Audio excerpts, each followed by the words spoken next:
पोटाची खळगी भरायला आपला महाराष्ट्र चालतो, पण जेव्हा मराठी बोलायची वेळ येते तेव्हा आपली मराठी का चालत नाही? म्हणजे तुम्ही ज्या ताटात जेवताय त्याच ताटाचा तुम्ही अपमान करताय.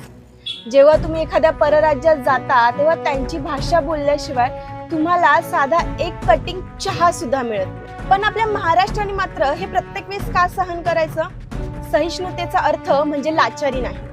आता हे जगाला ठणकावून सांगायची खरी वेळ आली. रोजगार आपला, रस्ते आपले, प्रवासी सुद्धा आपणच. मग आपलीच मराठी भाषा का नको?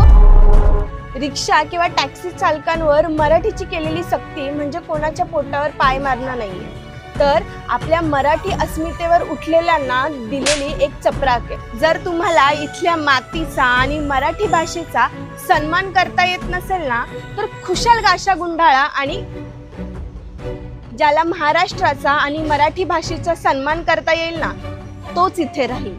या रोखठोक भूमिकेशी जर तुम्ही सहमत असाल तर हा व्हिडिओ प्रत्येक मराठी माणसापर्यंत पोहोचवा.